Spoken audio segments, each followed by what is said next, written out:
जय श्री कृष्णा। आपका दीक्षिखा के चैनल में स्वागत है। श्रीमद् भगवत गीता अध्याय 10 भाग 3 बुद्धिर्ज्ञान सम्मोह क्षमा सत्य दमः शमः सुखं दुःखं भवो भावो भयं चाभ्यमेव च अहिंसा समता तुष्टिस्तपो दान यशो यशः भवन्ति भावा भूतानां मत्त एव पृथग्विधा है। इसका भावार्थ है बुद्धि, ज्ञान, संशय तथा मोह से मुक्ति, क्षमा भाव, सत्यता, इंद्रिय निग्रह, मन निग्रह, सुख तथा दुख, जन्म मृत्यु, भय अभय, अहिंसा, समता, तुष्टि, तप, दान, यश तथा अपयश, जीवों के ये विविध गुण मेरे ही द्वारा उत्पन्न हैं। इसका तात्पर्य है जीवों के अच्छे या बुरे गुण कृष्ण द्वारा उत्पन्न हैं और यहाँ पर उनका वर्णन किया गया है। बुद्धि का अर्थ है निरक्षीर विवेक करने वाली शक्ति और ज्ञान का अर्थ है आत्मा तथा पदार्थ को जान लेना। विश्वविद्यालय की शिक्षा से प्राप्त सामान्य ज्ञान पदार्थ से संबंधित होता है। यहाँ इसे ज्ञान नहीं स्वीकार किया गया है। ज्ञान का अर्थ है आत्मा तथा भौतिक पदार्थ के अंतर को जानना। आधुनिक शिक्षा में आत्मा के विषय में कोई ज्ञान नहीं दिया जाता, केवल भौतिक तत्वों तथा शारीरिक आवश्यकताओं पर ध्यान दिया जाता है। फलस्वरूप शैक्षिक ज्ञान पूर्ण नहीं है। असम्मोह अर्थात संशय तथा मोह से मुक्ति तभी प्राप्त हो सकती है जब मनुष्य झिझकता नहीं और दिव्य दर्शन को समझता है। वह धीरे धीरे निश्चित रूप से मोह से मुक्त हो जाता है। हर बात को सतर्कता पूर्वक ग्रहण करना चाहिए। आंख मूंदकर कुछ भी स्वीकार नहीं करना चाहिए। क्षमा का अभ्यास करना चाहिए। मनुष्य को सहिष्णु होना चाहिए और दूसरों के छोटे छोटे अपराध क्षमा कर देना चाहिए। सत्यम का अर्थ है कि तथ्यों को सही रूप से अन्यों के लाभ के लिए प्रस्तुत किया जाए। तथ्यों को तोड़ न मरोड़ना नहीं चाहिए। सामाजिक प्रथा के अनुसार कहा जाता है कि वही सत्य बोलना चाहिए जो अन्यों को प्रिय लगे, किंतु यह सत्य नहीं है। सत्य को सही रूप में बोलना चाहिए जिससे दूसरे लोग समझ सकें कि सच्चाई क्या है। यदि कोई मनुष्य चोर है और यदि लोगों को सावधान कर दिया जाए कि अमुक व्यक्ति चोर है तो यह सत्य है। यद्यपि सत्य कभी कभी अप्रिय होता है, किंतु सत्य कहने में संकोच नहीं करना चाहिए। सत्य की मांग है कि तथ्यों को यथारूप में लोकहित के लिए प्रस्तुत किया जाए। यही सत्य की परिभाषा है।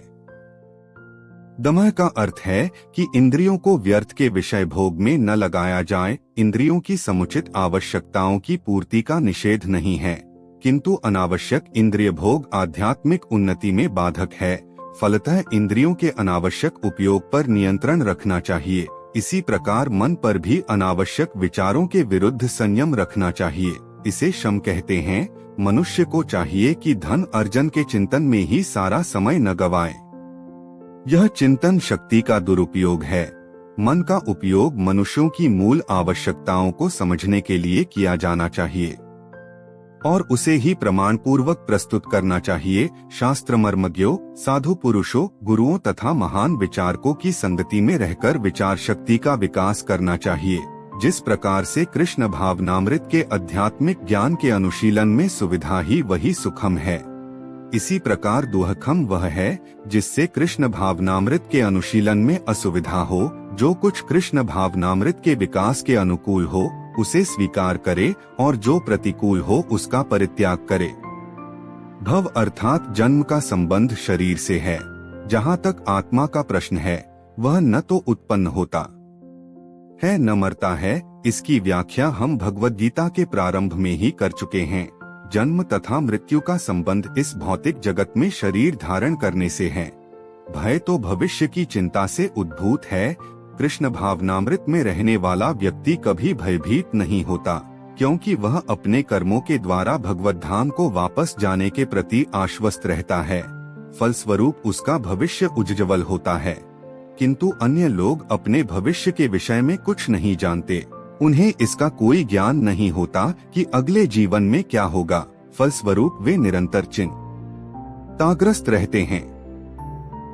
यदि हम चिंता मुक्त होना चाहते हैं तो सर्वोत्तम उपाय यह है कि हम कृष्ण को जाने तथा कृष्ण भावनामृत में निरंतर स्थित रहें। इस प्रकार हम समस्त भय से मुक्त रहेंगे। श्रीमद्भागवत में 11 फरवरी 1937 कहा गया है, भयं द्वितीयाभिनिवेशतः स्यात्। भय तो हमारे मायापाश में फंस जाने से उत्पन्न होता है, किंतु जो माया के जाल से मुक्त हैं, जो आश्वस्त हैं कि वे शरीर नहीं अपितु भगवान के आध्यात्मिक अंश हैं और जो भगवत भक्ति में लगे हुए हैं, उन्हें कोई भय नहीं रहता। उनका भविष्य अत्यंत उज्ज्वल है। यह भय तो उन व्यक्तियों की अवस्था है जो कृष्ण भावनामृत में नहीं हैं।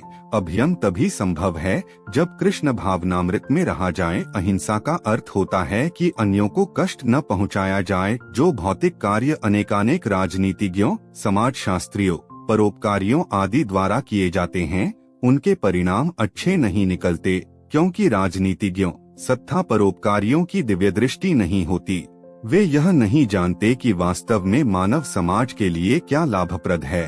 अहिंसा का अर्थ है कि मनुष्यों को इस प्रकार से प्रशिक्षित किया जाए कि इस मानवदेह का पूरा उपयोग हो सके। मानवदेह आत्म साक्षात्कार के हेतु मिली है। अतः ऐसी कोई संस्था या संघ जिससे उद्देश्य की पूर्ति में प्रोत्साहन न हो, मानवदेह के प्रति हिंसा करने वाला है। जिससे मनुष्यों के भावी आध्यात्मिक सुख में वृद्धि हो, वही अहिंसा है। समता से रागद्वेष से मुक्तो द्योतित होती है। न तो अत्यधिक राग अच्छा होता है और न अत्यधिक द्वेष ही। इस भौतिक जगत को रागद्वेष से रहित होकर स्वीकार करना चाहिए। जो कुछ कृष्ण भावनामृत को संपन्न करने में अनुकूल हो, उसे ग्रहण करे और जो प्रतिकूल हो उसका त्याग कर दे, यही समता है। कृष्ण भावनामृत युक्त व्यक्ति को न तो कुछ ग्रहण करना होता है, न त्याग करना होता है। उसे तो कृष्ण भावनामृत संपन्न करने में उसकी उपयोगिता से प्रयोजन रहता है। तुष्टि का अर्थ है कि मनुष्य को चाहिए कि अनावश्यक कार्य करके अधिकाधिक वस्तुएं एकल करने के लिए उत्सुक न रहे। उसे तो ईश्वर की कृपा से जो प्राप्त हो जाए, उसी से प्रसन्न रहना चाहिए। यही तुष्टि है। तपस का अर्थ है तपस्या।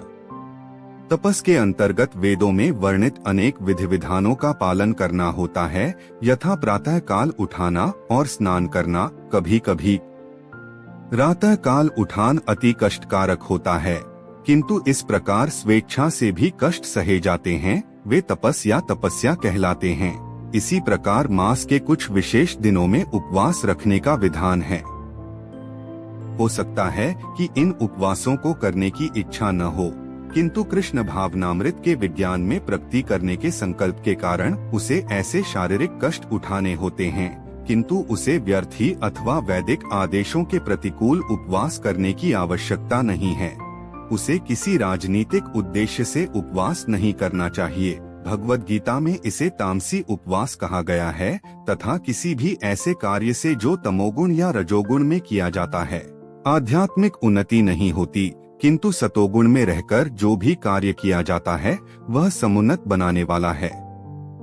अथ वैदिक आदेशों के अनुसार किया गया उपवास आध्यात्मिक ज्ञान को समुन्नत बनाता है। जहाँ तक दाना संबंध है, मनुष्य को चाहिए कि अपनी आय का 50% किसी शुभ कार्य में लगाए। और यह शुभ कार्य है क्या? यह है कृष्ण भावनामृत में किया गया कार्य। ऐसा कार्य शुभ ही नहीं अपितु सर्वोत्तम होता है। चूंकि कृष्ण अच्छे हैं, इसीलिए उनका कार्य भी अच्छा है। अथ दान उसे दिया जाए जो कृष्ण भावनामृत में लगा हो। वेदों के अनुसार ब्राह्मणों को दान दिया जाना चाहिए। यह प्रथा आज भी चालू है, यद्यपि इसका स्वरूप वह नहीं है जैसा कि वेदों का उपदेश है। फिर भी आदेश यही है कि दान ब्राह्मणों को दिया जाए। वह क्यों? क्योंकि वे आध्यात्मिक ज्ञान के अनुशीलन में लगे रहते हैं। ब्राह्मण से यह आशा की जाती है कि वह सारा जीवन ब्रह्म जिज्ञासा में लगा दे। ब्रह्मा जानातीति ब्राह्मणः, जो ब्रह्मा को जाने वही ब्राह्मण है। इसीलिए दान ब्राह्मणों को दिया जाता है, क्योंकि वे सदैव आध्यात्मिक कार्य में रत रहते हैं और उन्हें जीविकोपार्जन के लिए समय नहीं मिल पाता। वैदिक साहित्य में सन्यासियों को भी दान दिए जाने का आदेश है।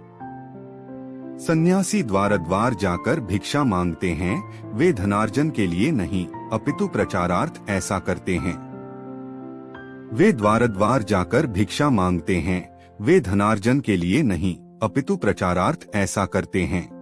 वे द्वार द्वार जाकर गृहस्थों को अज्ञान की निद्रा से जगाते हैं, चूंकि गृहस्थ गृह कार्यों में व्यस्त रहने के कारण अपने जीवन के वास्तविक उद्देश्य को, कृष्ण भावनामृत जगाने को भूले रहते हैं। अतः यह सन्यासियों का कर्तव्य है कि वे भिखारी बनकर गृहस्थों के पास जाएं और कृष्ण भावनामृत होने के लिए उन्हें प्रेरित करें।